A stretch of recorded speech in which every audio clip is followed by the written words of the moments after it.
Estamos con José Manuel Aguilera, líder de La Barranca por muchos años, haciendo brecha para llegar a lo eterno. Háblanos de lo eterno, el más reciente disco que entregas con una nueva alineación. Sí, pues Lo Eterno es el 11º disco, la discografía de La Barranca. Es una colección de 11 canciones nuevas, inéditas, con canciones que sí tienen letra, melodías vocales, porque el disco anterior que hicimos, que se llama Fatalis, Sí. es un disco de excepción en nuestro catálogo, porque es un disco de música instrumental. Entonces tenía rato que nos sacábamos un disco de canciones y eso es lo que es Lo Eterno, canciones nuevas. Y como bien dices, la idea un poco de este disco es tratar de reflejar el sonido que tiene la banda ahorita, con la formación actual, que ya hicimos, es con la que ya hicimos Fatalis, o sea, ya llevamos unos 4 años trabajando así, pero no habíamos sacado un disco de canciones. Entonces además de la necesidad de estar haciendo cosas, también persigue ese objetivo de reflejar a la banda en el momento actual, por el que pasa. El trabajo de grupo, ¿no? Ya con esta Sí. alineación. Los veo que se conforman y se entienden mucho mejor a raíz de una invitación que hace la Universidad de Guadalajara en la FIL, Sí. que hacen los boleros, y veo, por ejemplo, a Adolfo y a Erwin Romero, e incluso el mismo Jan, que trabaja más contigo produciendo la música. Sí, la verdad es que para nosotros hacer un disco de La Barranca es una responsabilidad grande y no le entramos tan a la ligera. Entonces, para este disco afortunadamente tuvimos otras instancias que nos sirvieron un poco como, no sé si la palabra sería campo de entrenamiento, pero sí fortalecieron los vínculos entre nosotros. Y uno de ellos es este disco que mencionaba yo, instrumental Fatalis, y todo ese proyecto del Fantasma de la Ópera. Pero lo otro es justo lo que tú dices, el proyecto de Noche Profunda, que es un trabajo que nos comisionó directamente a mí la Universidad de Guadalajara, y en el que estuve trabajando con ellos muy de cerca la producción. Entonces esto nos permitió llegar al disco de La Barranca, te digo, como con ya ciertas horas de vuelo juntos en cosas específicas de producción, y por lo tanto como un equipo que siento yo muy bien aceptado. Sí, además que ya había tenido algunas presentaciones, tú en lo particular Sí. con Jan, con la alineación a algunos festivales de aquí de la ciudad, Sí. tocando ya unas rolas, pero me llamó mucho la atención cómo se fue gestando como punto de partida La Noche Profunda Sí. de bolero, y va como en esa línea. Te digo, fue circunstancial, pero sí, acabó redituando también en eso, además de los resultados propios de La Noche Profunda, que ya se oirán en su momento, porque al rato platicamos de eso si quieres, pero es un proyecto que está En pausa, no, está ya caminando para su culminación, no está terminado prácticamente. Es cosa de decidir realmente las fechas en las que está ya afuera. Pero digo, además de los resultados específicos de este proyecto, que son muy gratos también y que tienen sus circunstancias muy específicas, paralelamente, te digo, nos sirvió para aceitar la maquinaria de producción. Lo lanzas primero con Cuervos y después con Chihuahua. Y tienes 2 bateristas. Bueno, se alternan. La primera canción que dimos a conocer es Cuervos. Yo nunca pensé que fuera como un sencillo como tal, porque creo que nunca he sabido bien a bien qué es eso. Sí. Pero más bien hicimos esa porque es la primera que terminamos. Entonces dijimos, en lo que terminamos lo demás vamos a sacar. Ya la habíamos tocado en vivo y había tenido muy buena respuesta de la gente. Entonces fue la primera que dimos a conocer de la nueva producción, y sí, afortunadamente es una canción que ha sido muy bien recibida, más allá de lo que imaginábamos, y al grado que creo que ahora es parte así como ya de las clásicas de la banda en vivo. Entonces dimos a conocer esa y luego dimos que fue lo que siguió, una que se llama Brecha, que no sé si se llama Brecha. Y así fue como empezamos con este disco. ¿Sí? No hay unos estatutos que definan a La Barranca, pero sí había ideas claras del principio de qué queríamos hacer, qué elementos queríamos incorporar y aunque te digo, no son estatutos ni mucho menos están escritos en piedra, es muy flexible la cosa, pero sí son estas dos vertientes muy a grosso modo que siempre me ha interesado mezclar un poco por supuesto la sonoridad del rock moderno, global, etcétera, pero a nivel más espiritual y emotivo y sobre todo lírico, más nutrirme de las tradiciones mexicanas y de música popular. Sí, y creo que esto denota una diferencia puntual en el grupo. Desde que los conozco es lo que me enganchó a mí en lo personal y siento que coincidimos en muchas personas en lo mismo. Ese aspecto de La Barranca. También tiene que ver tu correlación con las letras, con lo que lees. Un poco, recuerdo que hablabas escribiste un libro con Elena de algunos escritos que ya tenías. Te propuso Elena hacer el libro y dijiste, órale, va. Sí, me hice pasar por escritor un tiempo. Es un libro que se llama Estambul, que como bien dices es una colección muy variopinta de textos que yo tenía por ahí, que acabé tratando de darles forma como de aforismos, pero lo que acabría de decir aquí es que esos textos provienen de mis cuadernos donde apunto ideas para posibles canciones, bueno, cuadernos o iPhones o lo que sea, ¿no? O servilletas, donde caiga. Pero muchas de estas aforismos que aparecen en el libro originalmente eran frases o ideas para posibles canciones. Algunas se lograron, otras no. Algunas, a veces una frase da pie a una canción y esa frase no aparece ya en la canción, pero sí fue el punto de partida. Y eso es un poco con lo que construimos ese libro. Tu relación con la guitarra, ¿no? Hablabas en alguna canción que fue desde pequeño. Sí. Una guitarra y no te interesaba, o obviamente no te pasaba por la cabeza en algún momento pasar por algunos grupos, porque es así como te conocemos, pasaste por algunos grupos que hasta el momento que tú formaste tu propio grupo. Sangre Azteca, ¿qué es lo que significó para ti Sangre Azteca en esa época? Bueno, yo siempre estuve en grupos, desde que era un niño,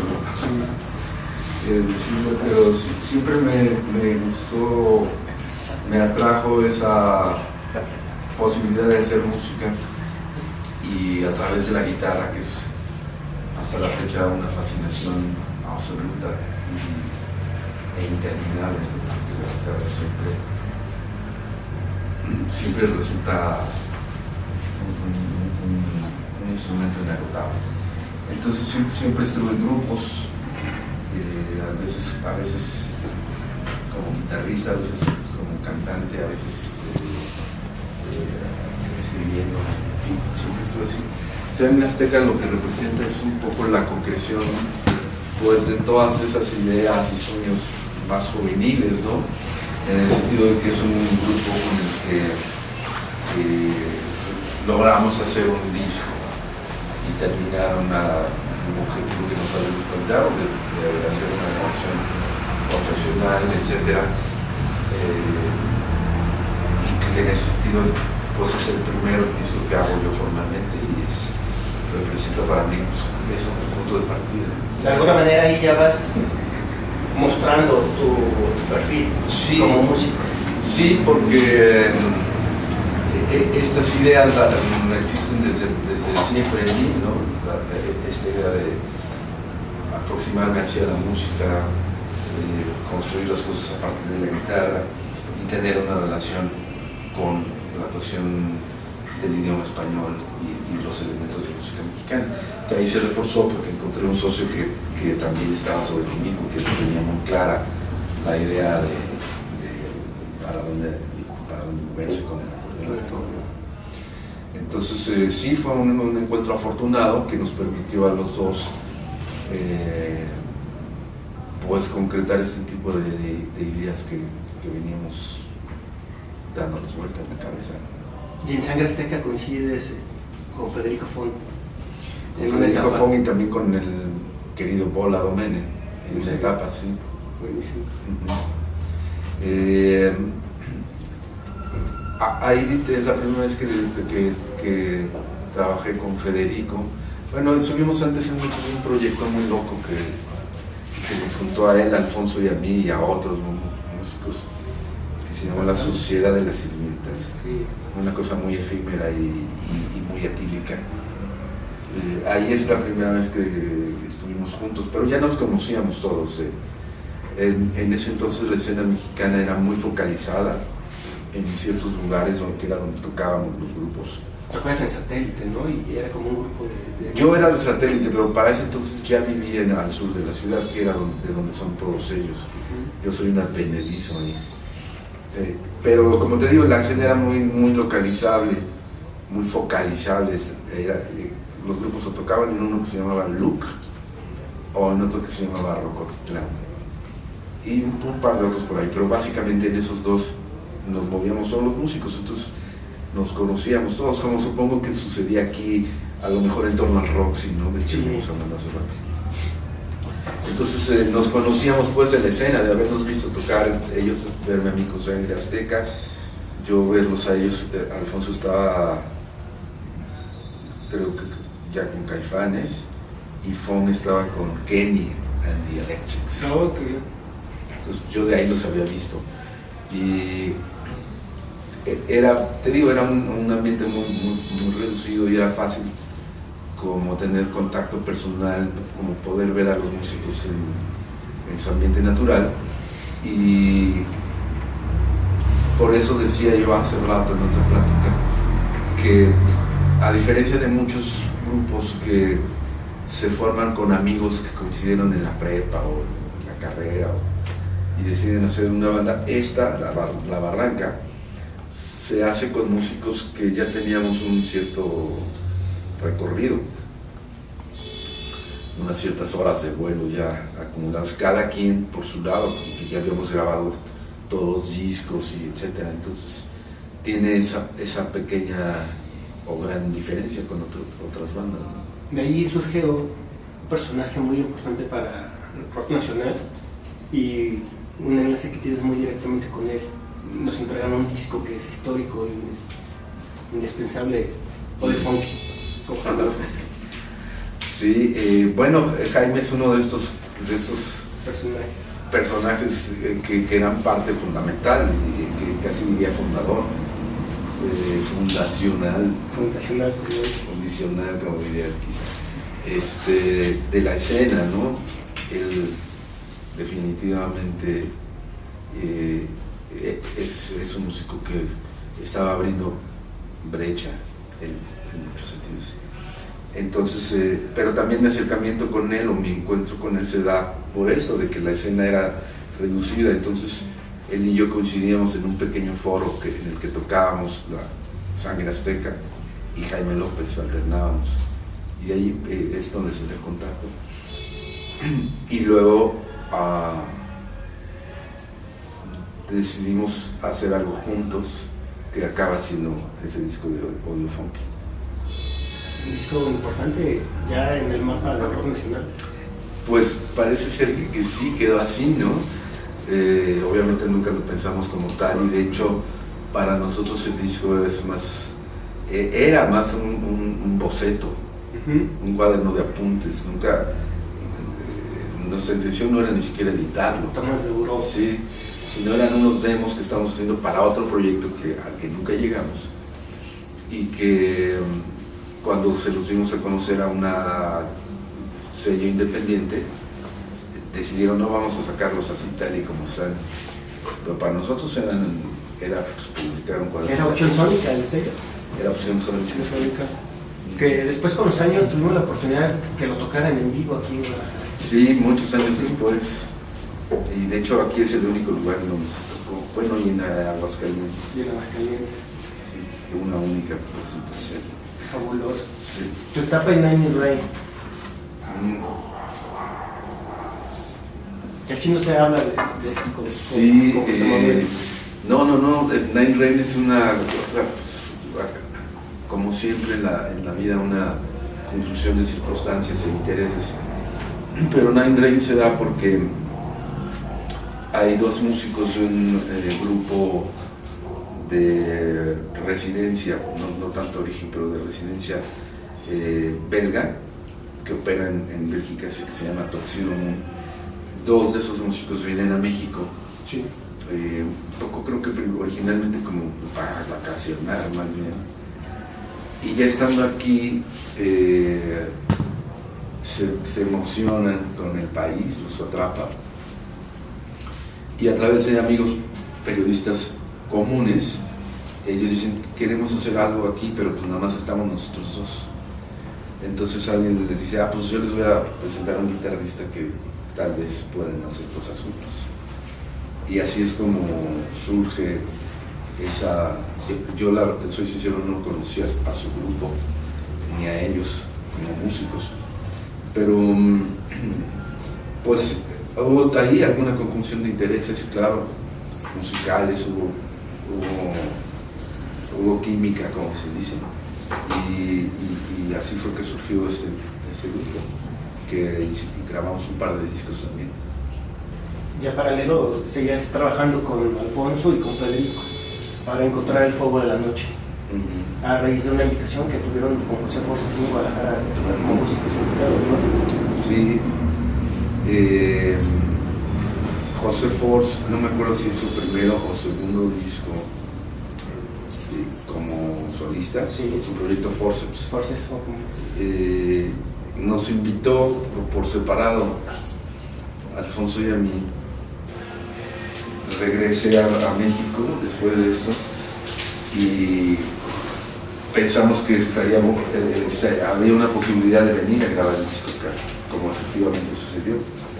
Entonces, sí, es a partir de esa participación en el disco Forceps que conocemos el estudio y tomamos la decisión de venir a hacer el disco de La Barranca acá, que en ese entonces no sabíamos tampoco qué iba a hacer específicamente, ¿no?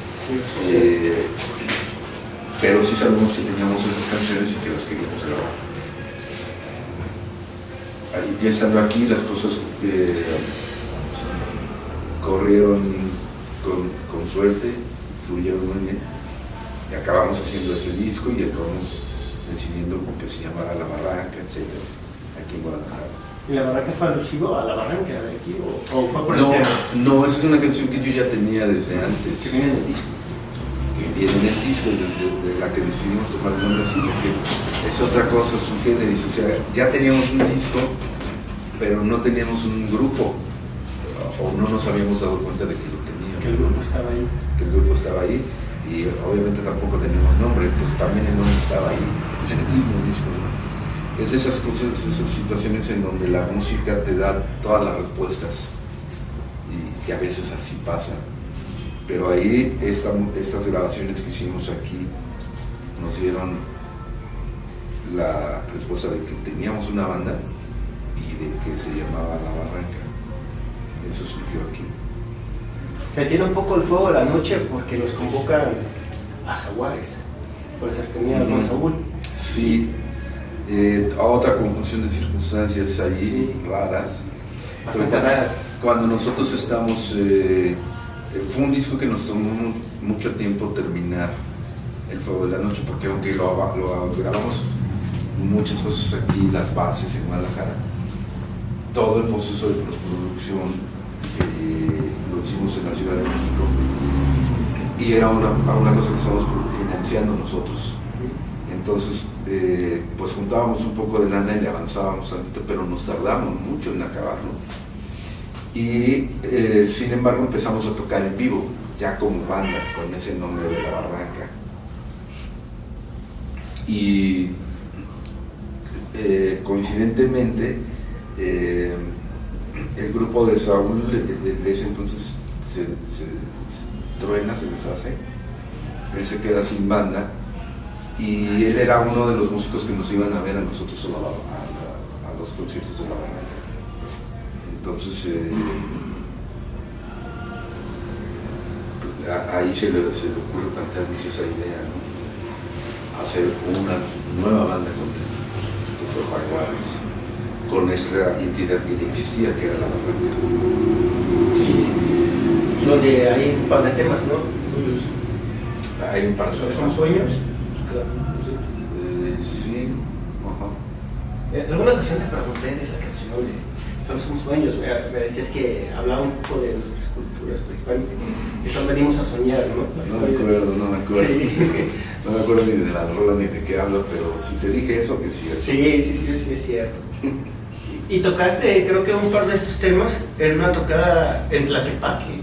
Ahora que estamos, ahorita antes que empezáramos la entrevista, que hablamos de las tocadas. De los foros, ¿no? Sí, de los foros. Fue en un bebotero Tlaquepaque. De Botero, claro. Es un tema de nosotros, se lo apropió otro grupo. Lo sentenciaste y inmediatamente tiraste la canción. Pues sí, sí, creo que la llegamos a tocar algunas veces en esa época, con esa formación específica que si mal no recuerdo era la con los Arreola, ¿no? Sí, los Arreola. En acústico. En acústico. Sí.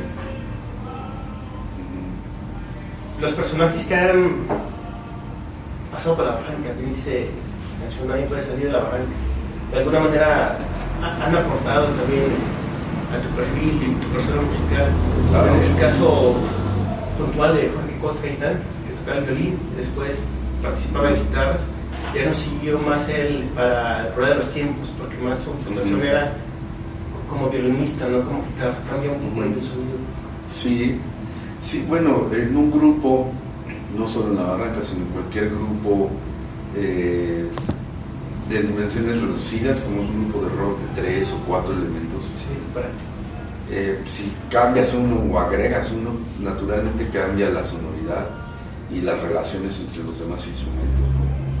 Entonces, eso también son circunstancias que se han presentado así para la banda, pero que al final a lo mejor eso nos ha permitido no repetirnos, ¿no? Porque han sido momentos muy específicos, músicos con habilidades muy específicas que también son un poco irrepetibles, y eso a la larga nos ha permitido que no hagamos el Tempestad 2 ni Fuego de la Noche 2, ¿no? Sí. Son discos entre otras cosas también por esto irrepetibles. Sí, pues, en Densura, la alineación que tenías en Densura, ya con los Arreolas bien formados, porque también habían grabado Yendo al Cine Sol. Sí, también ahí fue otro caso en donde un disco, en este caso, como lo que platicábamos hace rato, sí, un disco de boleros, en este caso fue un disco mío, a título personal, que por cierto es el único que he hecho así, que se llama Yendo al Cine Solo. Sí. Y que ese sí yo conscientemente lo quise agarrar un poco como de sparring, ¿no? Para antes de entrarle al de la barranca, porque te digo, pues sí, a los de la barranca nos gusta entrarles y todo, pero con un cierto respeto y con una cierta preparación. Entonces, creo que Yendo al Cine Solo un poco sirvió, entre otras cosas, para también aceitar el proceso de su... Excelente. Porque ellos no tenían, bueno, con excepción de Alex, que había hecho ya un par de discos con Santa Sabina, ellos no tenían realmente experiencia en el estudio haciendo discos. Entonces, pues sí, como que había que preparar ahí un poco el terreno, ¿no? Y en directo los ibas metiendo poco a poco, porque sí. Recordamos una tocada donde alternaban la batería Chema y Alfonso, aquí en el Doberman. Sí, también fue un proceso gradual, sí, pues son mecanismos que uno va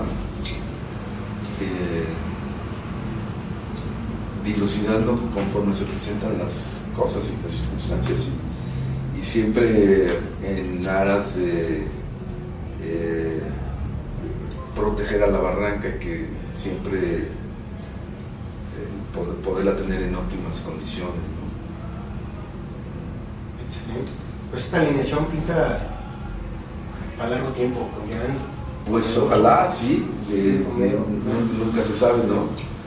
Pero ahora se puede hablar por el presente y yo creo que nos sentimos muy estables, creo que funcionamos muy bien, creo que hay un entendimiento ya muy intuitivo que sobrepasa las necesidades de explicaciones, que es el punto a donde siempre quiere llegar uno con una banda, ¿no? Como músicos, ¿no? Sí, o sea, que ya no tengas que decir es que me gusta, sino que ya nada más con verte se entienda que algo quiere decir. Entonces creo que estamos llegando a ese punto con ellos. Obviamente ha sido un proceso, pero creo que el disco refleja esa madurez que hay ahorita en la banda con ellos. Y es parte de lo que nos van a mostrar este sábado. Por supuesto. En el conjunto de artes escénicas con Eterno. Excelente. Antes, mañana se tiene una firma de... Mañana vamos a estar en La Perla Records. Con el Bolita. Con el Bola, Domingo. Porque este disco lo hicimos también, hay ediciones físicas. Hicimos una edición en cassette que ya se agotó, un experimento ahí. Y hay ediciones en disco compacto y en vinil. Entonces mañana vamos a estar escuchando el vinil, firmándolo. La gente que le quiera caer, ahí los esperamos a partir de las 7:30 en La Perla Records. Pedro Moreno y Chapultepec. Ah, tú te lo sabes mejor. Sí. Pedro Moreno y Chapultepec. Pedro Moreno y Chapultepec, a un lado de la Cenobría. Excelente, José Manuel. Sí, ahí vamos. Ya esperamos el sábado. Claro, nosotros también muy motivados por el hecho de llegar a este foro nuevo y no conocemos, nunca hemos tocado ahí y tengo magníficas referencias. Dice que están muy padres los teatros, que hay un trabajo de acústica y todo lo demás. Entonces también ese es un factor que nos interesa mucho compartir con el público de Guadalajara. A lo mejor muchos de ustedes no habrán tenido oportunidad de ir a estos teatros, pero yo creo que el pretexto he estado con el concierto de La Barranca el próximo sábado. Nos vemos entonces el sábado. Nos vemos ahí. Gracias, José Manuel.